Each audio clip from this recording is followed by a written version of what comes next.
Hi beautiful people, I wish कि आप सब बहुत अच्छे हैं, बहुत खुश हैं एंड हमारे यूट्यूब चैनल पर आपका स्वागत है।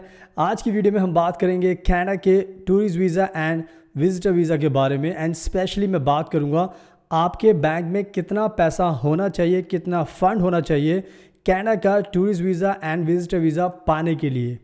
हमारे भारत के बहुत सारे टूरिस्ट लवर्स हैं जो एक ना एक बार कनाडा ट्रैवल करना चाहते हैं रिश्तेदारों से मिलने के लिए, वहाँ के ब्यूटीफुल अट्रैक्शंस को देखने के लिए। पर एक सवाल है जो उनको बहुत ही ज़्यादा परेशान करता है, बहुत ज़्यादा कंफ्यूज करता है कि कितना पैसा उनको अपने बैंक में रखना चाहिए, बैंक अकाउंट में रखना चाहिए जिससे कि उनको वीज़ा मिलने में आसानी रहे।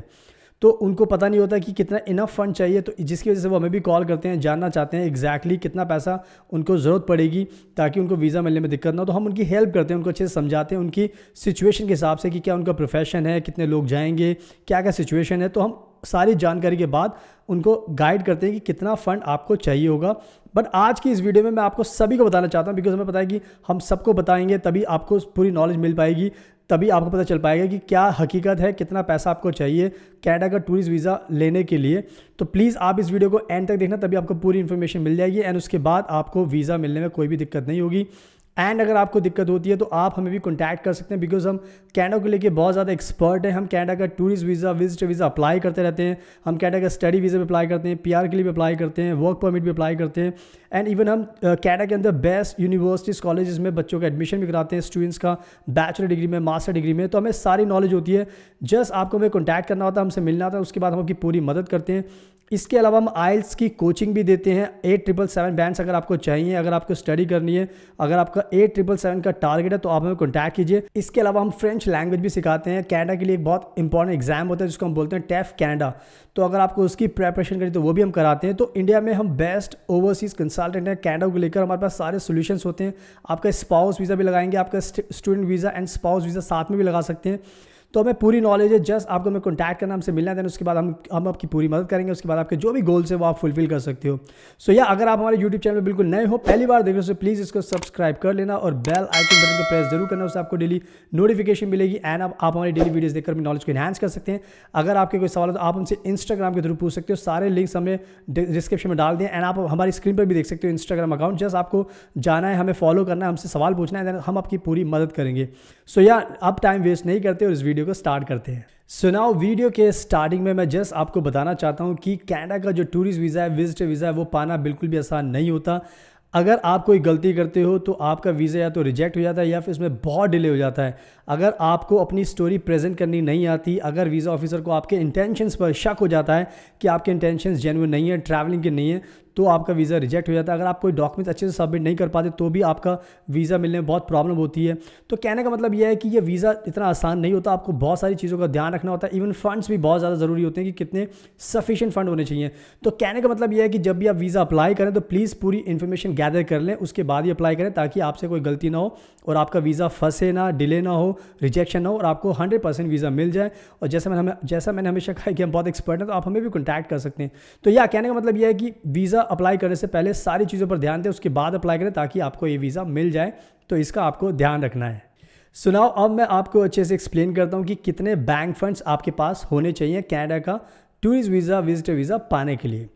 तो सबसे पहले आपको ध्यान रखना है कि जो भी आपने अभी तक बैंक की सेविंग्स की हुई हैं या फिर आप अभी सेविंग्स कर रहे हो कनाडा का वीज़ा पाने के लिए, तो आपको ये हमेशा ध्यान रखना है कि आपकी एक रेगुलर सोर्स ऑफ इनकम होनी चाहिए। रेगुलर सोर्स ऑफ इनकम का मतलब ये होता है कि अगर आप फॉर एग्जांपल इंडिया में जॉब करते हो तो आपके पास सैलरी रेगुलर आनी चाहिए। यानी कि अगर आपके पास अकाउंट है तो वो जो पैसा आपके पास आया है वो कंपनी से आपके अकाउंट में आना चाहिए। दूसरी चीज़, अगर आप फॉर एग्जांपल आप बिजनेसमैन हो तो ऑब्वियसली आप बिजनेस करते हो तो आपकी बिजनेस की काफ़ी सारी ट्रांजैक्शंस होती होंगी। तो जो भी पैसा आपका आता होगा आपके क्लाइंट की तरफ से, तो उसका भी कह सकते हो कि एक सोर्स ऑफ इनकम रेगुलर होनी चाहिए कि हाँ भाई इतना पैसा आपके पास आ रहा है जिससे कि पैसा आपके अकाउंट में सेव हो रहा है। तीसरी चीज़, बहुत टाइम ऐसा भी होता है कि हमारे देश के बहुत सारे फार्मर्स हैं जो फार्मिंग करते हैं, उनका भी पैसा होता है। यानी कि आप अगर आपके भी बैंक फंड्स इस तरीके से होने चाहिए कि जो भी आपने अपने प्रोडक्ट बेचे हैं तो उसकी जो पेमेंट है वो आपके अकाउंट में आनी चाहिए। आपको पता होगा कि एक जे फॉर्म होता है जिसकी वजह से ये पता चलता है कि कितना आपने कितना प्रोडक्ट आपने बेचा है, तो उसकी पेमेंट आती है। तो कहने का मतलब ये है कि जो भी आप काम करते हो, जो भी आपका प्रोफेशन है, उसकी जो इनकम है वो सोर्स ऑफ इनकम रेगुलर होनी चाहिए, यानी कि आपके पास पैसा आ रहा है तो इससे पता चलता है कि आपकी एक स्टेबल इनकम चल रही है, आपका प्रोफेशन चल रहा है जिसकी वजह से आपकी अर्निंग हो रही है। इसका सबसे बड़ा इंपॉर्टेंट चीज़, इसका सबसे बड़ा बेनिफिट ये होता है कि जो वीज़ा ऑफिसर होता है उसके दिमाग में चीज़ चलती है कि हाँ, आपके ऊपर शक करने की कोई वजह नहीं है, बिकॉज आपके पास सारी की सारी चीज़ें प्रॉपर हैं और आप कहीं ना कहीं इंडिया के अंदर अनएम्प्लॉयड नहीं हो, आप कहीं ना कहीं परेशान नहीं हो, आप ऑब्वियसली सेटल्ड हो इंडिया के अंदर, आपका अच्छा खासा काम चल रहा है, आपके पास पैसे आ रहे हैं, तो आपका कह सकते हो कि इमेज अच्छी बन जाती है।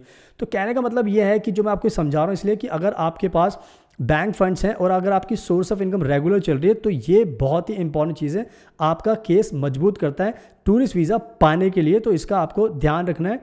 एंड इसके साथ मैं एक चीज़ ऐड करना चाहता हूँ, बहुत बार ऐसा होता है कि हमें बहुत सारे लोग कॉल करते हैं और वो टूरिस्ट वीज़ा अप्लाई करना चाहते हैं, बट वो उनका कहना ये होता है कि सर हमारे पास पैसा है और हमारे पास बड़ी बड़ी ट्रांजैक्शंस हो रही है। कोई कह रहा है कि मेरे पास 1 लाख की ट्रांजैक्शन हर महीने होती है, 2 लाख की, 5 लाख की, 1 करोड़ की, बट वो कहते हैं कि हमारे पास पैसा सेव नहीं हो रहा, लेकिन हमारे पास ट्रांजैक्शन बहुत बड़ी बड़ी हो रही हैं। तो मैं इसमें बताना चाहता हूँ कि प्लीज़ ये एक गलत परसेप्शन है, आपको ये समझना होगा कि पैसा आना और जाना बहुत बड़ी बात नहीं होती, लेकिन अगर आपके पास इतनी बड़ी बड़ी ट्रांजैक्शन हो रही है बट आपके पास पैसा तो कुछ भी सेव नहीं हो रहा, अगर आपके पास पैसा ही सेव नहीं हो रहा, ट्रांजैक्शन बड़ी बड़ी हो रही है, तो इसका कोई लॉजिक नहीं है, क्योंकि आपके पास पैसा तो अल्टीमेटली है ही नहीं। तो बहुत सारे लोग ऐसे चीज़ें बताते हैं, तो हम उनको बताना चाहते हैं प्लीज़ इस चीज़ में मत फंसना। कोई भी अगर आपको बोले कि नहीं इससे आपका केस मजबूत बनेगा, तो बहुत गलत परसेप्शन है आपकी। ट्रांजैक्शन कितनी भी हो, अगर पैसा सेव हो रहा है तो कहीं ना कहीं बहुत इंपॉर्टेंट है, ताकि उससे पता चलेगा कि हाँ ये पैसा इस सोर्स ऑफ इनकम से आपके पास आया है। तो ये ध्यान रखना, अगर बड़ी बड़ी ट्रांजैक्शन हो रही है और पैसा बिल्कुल भी सेफ नहीं है तो इससे वीज़ा आपका नहीं लगेगा, आपका केस वीक हो जाएगा। तो इस चीज़ का आपको ध्यान रखना। तो ये मैंने आपको इसलिए बता रहा हूँ क्योंकि बहुत सारे लोग इस चीज़ को इग्नोर करते हैं, जिसकी वजह से उनका केस रिजेक्ट होता है। तो इसलिए मैंने आपको सारी स्टोरी समझाई, तो प्लीज़ इस चीज़ का ध्यान रखना। सुनाओ, अब मैं आपको एक अच्छा सा आइडिया दे देता हूँ कि कितना बैंक फंड्स आपके पास होना चाहिए।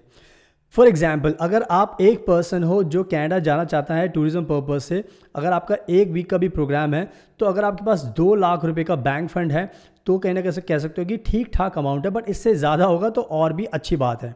दूसरी चीज़, फॉर एग्जाम्पल अगर आप 2 लोग जा रहे हो ट्रैवल करने के लिए तो आपको उसी हिसाब से पैसा रखना होगा। अगर आप एक फैमिली ट्रिप पर जा रहे हो, अगर आप बहुत सारे लोग हो फैमिली के अंदर, 4-5 लोग हो आप जा रहे हो एंड आपका 15 दिन का प्रोग्राम है, तो आपको उसी हिसाब से बैंक फंड रखना होगा।